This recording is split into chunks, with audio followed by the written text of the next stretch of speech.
3. Hey, everybody. Sorry you have to look at this. Happy Tuesday. I guess. Maybe. Happy Tuesday. It is it's the 30th of June. That's not why we're here. I'll back up a little bit. Hiya. Welcome to the USL show. Your number one source for independent USL championship news, which is a great thing to be in times like this.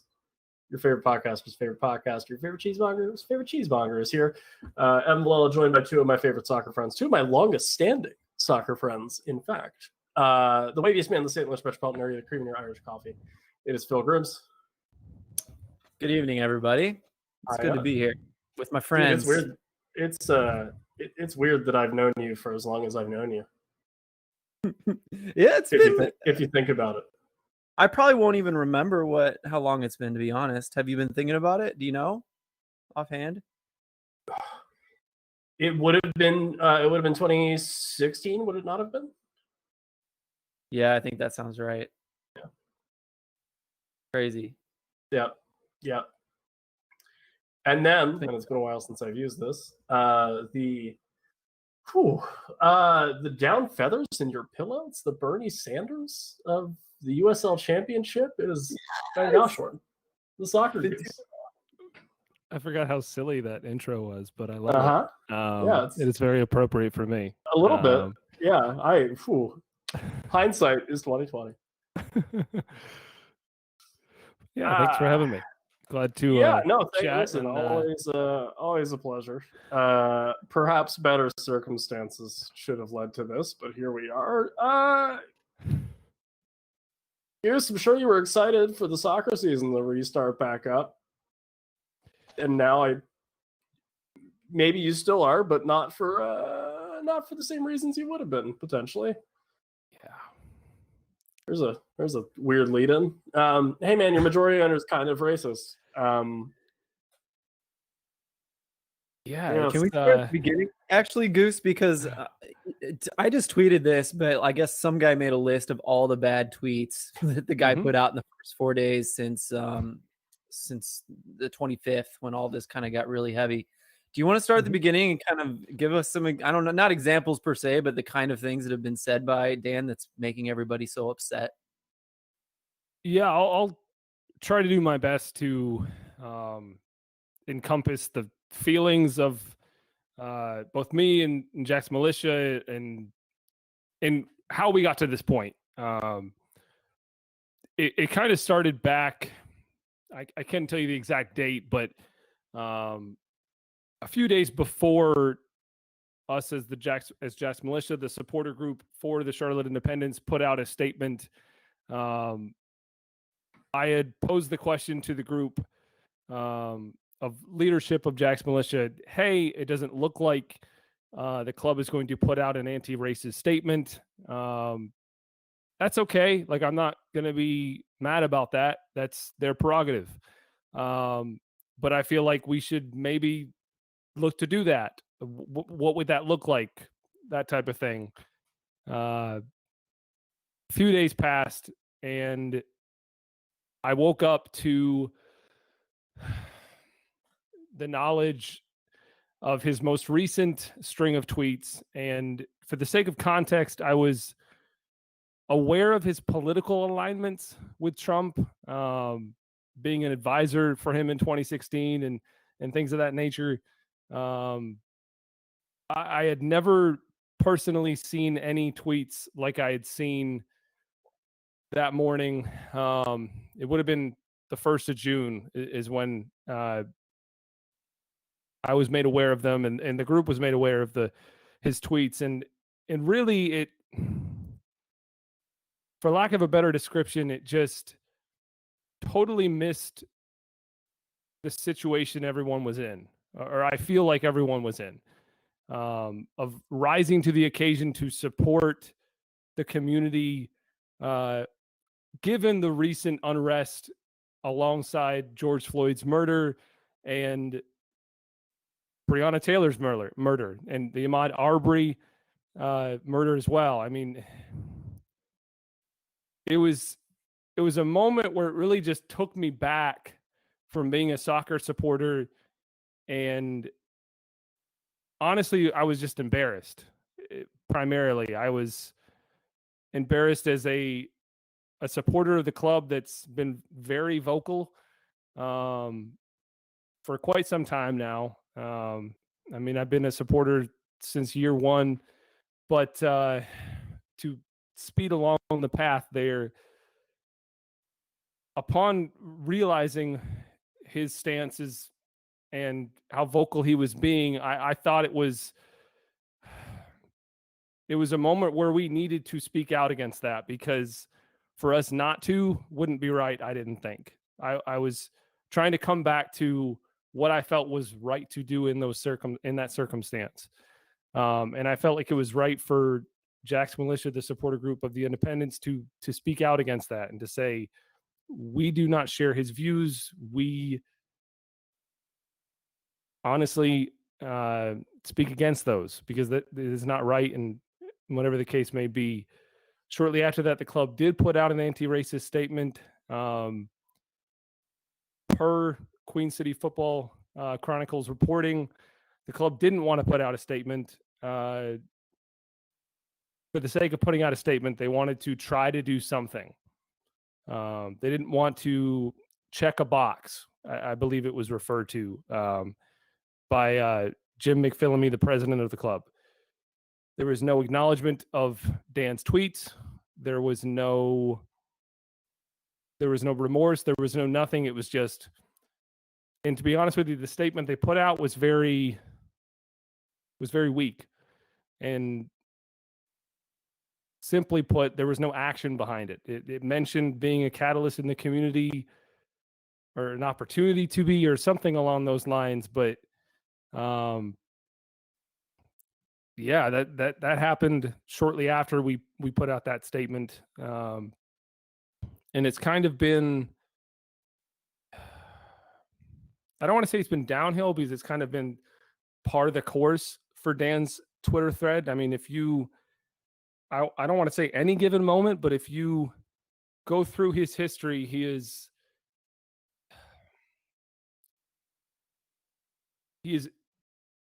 I don't want to say that he is a racist, because I do not know that man's heart. But when it comes down to it, he has been perpetuating a narrative that the Chinese government is infiltrating the Black Lives Matter movement, that the unrest and protest is something that it isn't. And above all else, he's been perpetuating conspiracy theories that are factless, and that could be very easily, if he wanted to, find out that they were false. And it's been tough, because I've been reaching out to the players, specifically Hugh Roberts and Brandon Miller, to try to continue to support them in their initiative, because the club has not reached out to the supporters in any capacity to say, hey, we acknowledge your disagreement. Whatever the case may be, we want to have a dialogue about this. That has never been done. I'll even say this, for context sake, on Monday morning, this week I'd reached out to them to say, hey, I want to have a conversation with members of the front office, not being Dan specifically, because I didn't honestly think he'd give me the time of day. But I reached out to the front office to say, hey, I want to have a conversation around this. Number one, it has been almost a month, and you've not done anything physically to back your statement back on June 1st. And in tandem with that, to have a conversation with them around how Dan Dimicco's Twitter activity has negatively impacted both members of Jack's Militia and people outside of Jack's Militia, and has made it so they don't feel like they can support the club anymore. And long story short, I was met with, this is a busy week for us. Maybe next week will work. Subsequently, next week wasn't going to work. And then next thing I know, Dan is reaching out to me to have a meeting. I don't know where that came from, but that's kind of where we are. And please let me know if I need to fill in any gaps there that may have occurred. No, I think you're doing good. So I was curious if you had the meeting already. I don't know how much you want to talk about it, if so, but yeah, what did that happen? No, so that is scheduled for tomorrow afternoon. To be honest, I'm scared for you. That's a big meeting. It's a really tough thing to represent. Do you think that they're trying to rent the MTV Next bus, and you will drive up and he'll be there on like a picnic blanket and he'll just yell next, and then that'll be the end of the meeting? I have no idea, and I've thought about trying to figure out what he wants to accomplish, because all I know is he wants to have a meeting, and I'm willing to have a conversation. For the sake of context as well, he had blocked me at one point, and I can understand why he'd want to block me. I mean, I have... Why he'd want to, sure, but I mean, yeah. You know, it's not like you're the president of the support. Oh wait, well, and also for the sake of context, he also I don't know why he blocked me, because he didn't block other people who were vocal against him. So it seemed like a very targeted thing. He even blocked the supporter group Twitter for some reason, Jack's Militia. But nevertheless, to me, it just signaled that I don't want to have a conversation around this. I have been outed as whatever. My tweets have been seen. I don't like this. I don't want you to see this anymore. And to me, in tandem with the front office essentially kicking the can down the road, I mean, the point I am with a supporter of the independents, I don't like to live in finality, and I won't ever do this thing, but I don't know what Dan can do, to be honest with you, to right the ship, to try to make things right. But I don't foresee myself ever supporting the club in any capacity in the future, just because they've had a month to try to support. If nothing else, if they don't have the capacities to support the community financially, in their actions, whatever the case may be, they have, to my knowledge, done nothing to support the players, both as players and as human beings. And I think the thing that really hit home for me today is, I was, not to plug another podcast, but I was listening to League One Fun today, and hearing Darren Van Tassel of Tormenta FC talking about why he would put action behind his statement. And the sincerity he spoke with, it really hurt me in a lot of ways, because I have seen nothing come from the front office in any capacity to, and this isn't about me, but to support the players of themselves, to amplify their voices and say, hey, we appreciate you. We understand your not even understand, but we sympathize with your struggle. This is what we're going to do. There's been nothing. And that's, I mean, I just come back to the way I initially felt when I had seen his tweets, and it's embarrassment, quite frankly. It's like I said, I can't in good conscience support a club financially, vocally, in any capacity, really, given that they've, for lack of a better term, or description. They've made their bed, and they've sat in it, and they've done nothing to correct it and it's fine if they don't feel like they've done anything wrong. I fully understand that these are opinions that this man is allowed to share. I understand that. But at the end of the day, and again, I won't say that Dan Dimicco is a racist, but he has had every chance to distance himself from what he has personally been sharing and what he has been perpetuating through other people's voices on his personal Twitter account. Mm-hmm. And they haven't done that. And I don't know how you do that, to be honest with you, but I think,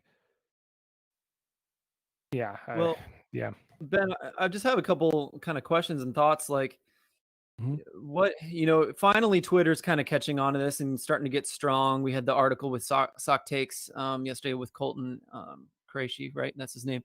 He's starting to get pressure, right? More pressure, not just random guys screaming at him on Twitter. He's starting to get actual real pressure. And now he has a meeting with you that, thank goodness, you're in the position where you are, where he kind of has to take that meeting if he's not a complete moron, which is perhaps debatable.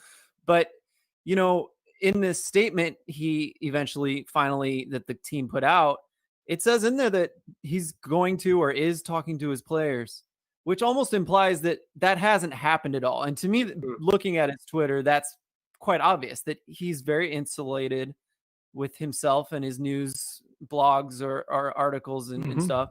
And he's kind of putting stuff out there. We've all kind of gotten a little too deep into our politics and made this mistake, maybe not to this extent. But I guess what I'm getting at is, Ben, you and Twitter and that story, and perhaps this podcast, could be an instigator for change for a man who's a little too insulated, that might actually go out and start talking to his black players about Black Lives Matter and maybe gain a little bit of empathy, maybe see something from your perspective, because you are actually a level-headed gentleman. You know what I mean? Like the way you said you wanted to go into that meeting humbly and not even sure you were going to get him, just a little bit of conversation can really go a long way for this situation, in my opinion. You have a good opportunity here, Yeah, and maybe I'm naive or too optimistic to think that things like this happen or start with a conversation, that change happens with a conversation. But I think, again, I'll put it this way. If I hope for anything, it's that he's willing to listen and he's willing to show some shred of being willing to learn. Because in my personal life, the only what I've been trying to do primarily is listen and educate myself as to how I need to change as an individual outside of soccer entirely.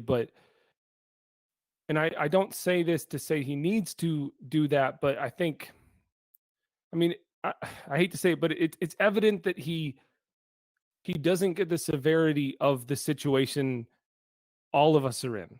I don't think. And I think, I just hope that he's willing. He's willing to have a conversation. I'll be interested to see if he's willing to listen and try to take a step forward, because the current position he has put himself in, whether he wants to admit it or not, is not a good one. It does not benefit the club itself. It does not benefit the city of Charlotte, the community of the area we live in. The USL is the league, whatever the case may be. To add another spin to this, the thing that really hit me hard is that the mantra of the club is to make the city of Charlotte a better place through sport. How can a man that's spreading the rhetoric that he is also be trying to make the city of Charlotte a better place through sport? To me, that's disjointed. And you bought that. Oh, Like Yeah, you bought that. maybe that's the problem, I guess. You purchased that.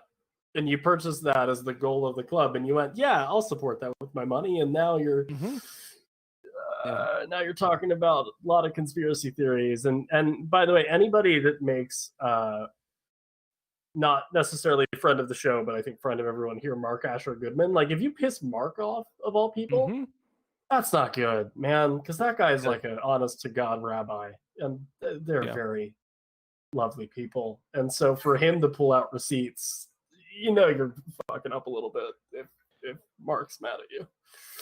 Yeah, and yeah, it's just it's a moment where I hope he's willing to listen, but we'll see. I mean, I'm trying to go in with low expectations, but we'll see. Yeah. Yeah, it's kind of I've been thinking over and over. We kind of talked about this last night, and our audio is bad, so I don't think it's too bad to kind of bring it up with you, especially Ben. But like, outside of social activism, like, we don't have to ask this guy to change his mind 100% and start supporting, touting Black Lives Matter stuff over and over and over on his Twitter. Shoot, all we really need now is like, be a good leader of a commercial business. You know what I mean? A sports team. Yeah, just go away. Be I just quiet. don't need to know who you are, man. I don't know who owns the Oklahoma City Energy. I don't need to. Just stop making mistakes. You know what I mean? Like, that would be a good step one. And that's what, like, someone needs to do that in that club to some extent, and who probably no one can, but yeah. We'll get Peter Wilton the phone. I think that's what's right. I mean, that's another facet of this is, to me, his actions, and this, it's virtual actions, whatever the case may be, but those actions in the position he is in as a businessman, as a club owner, as a community leader in some capacity, those have weight.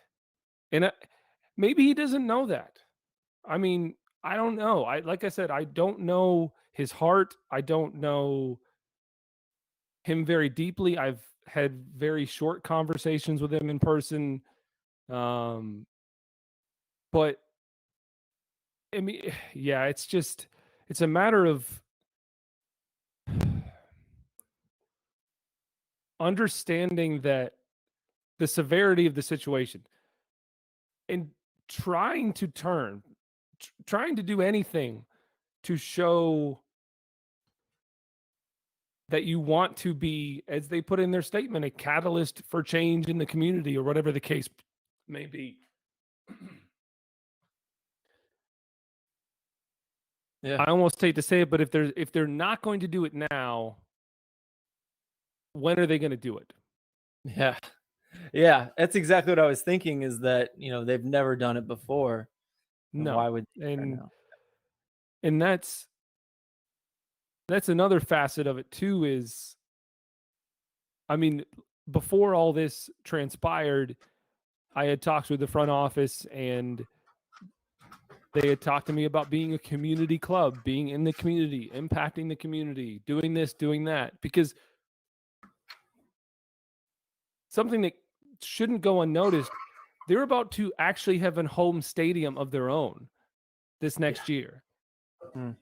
If there was ever a time for them to actually try to be something, be anything,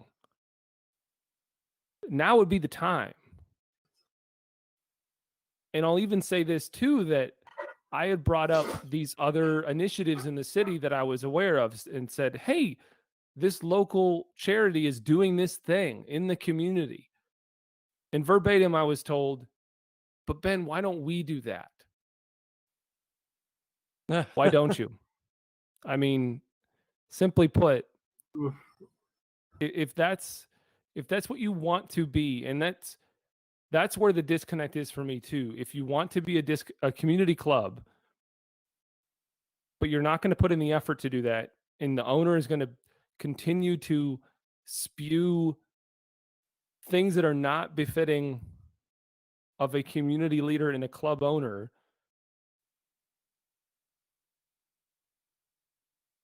they've sealed their own will, whatever the metaphor you want to use. It's, yeah.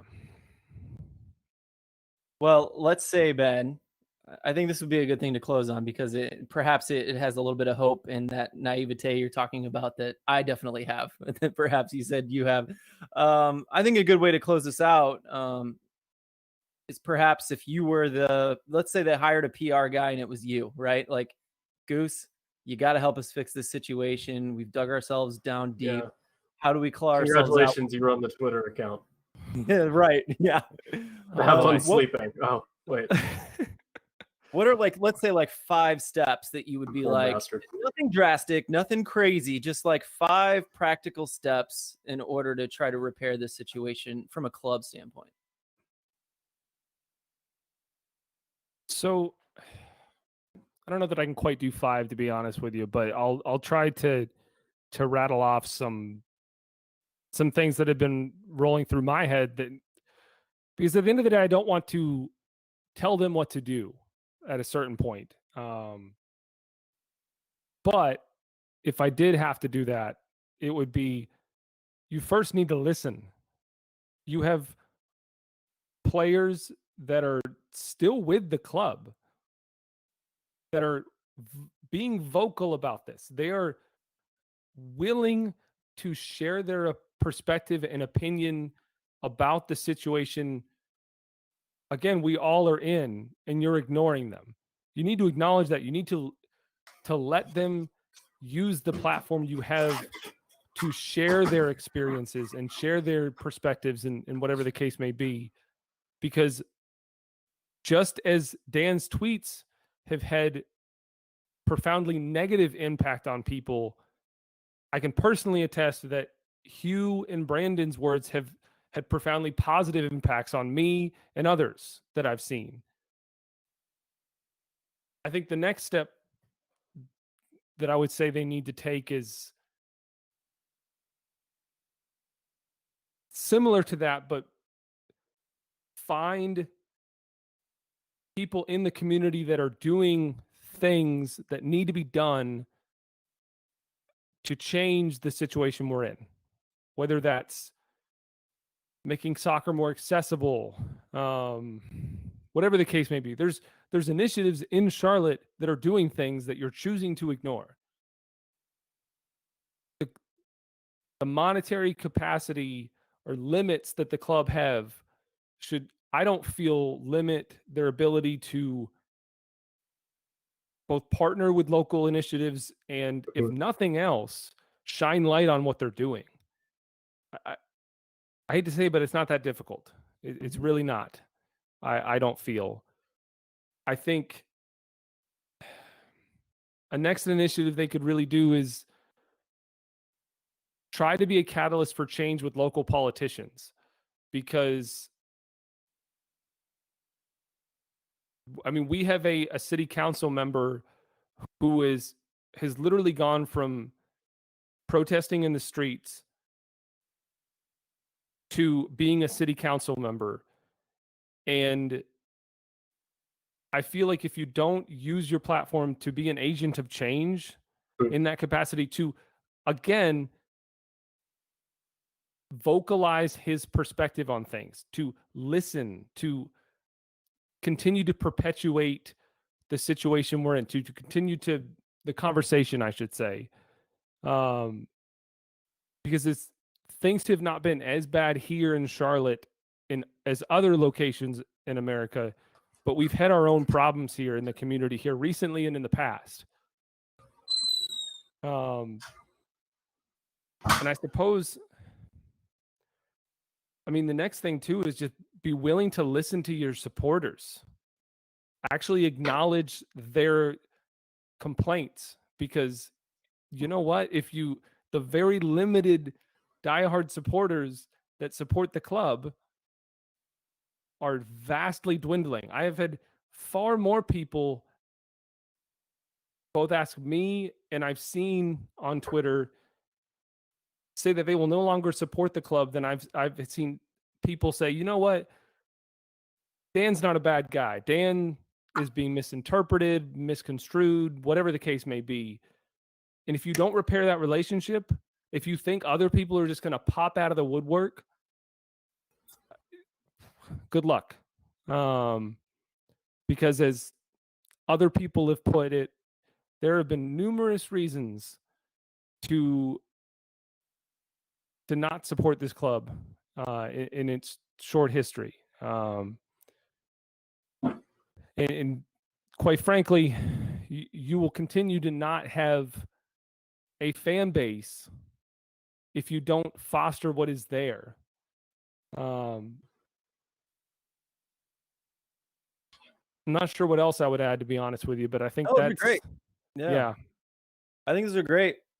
As a side, I meant to say this earlier, kind of a good sign you're doing something wrong in history, a good measure of a club screwing up is when the main supporter group for the team is against it. You know what I mean? Rarely does that happen, and the supporter group is all wrong. You know what I mean? Usually that is a sign that perhaps your club's doing something wrong. Yeah. Just saying. Well, Goose, thank you so much for joining us tonight. You got your hands full tomorrow, and we wish you nothing but luck, man. It'll be a hard task, but I hope it goes well. Well, thank you for being willing to listen, for continuing to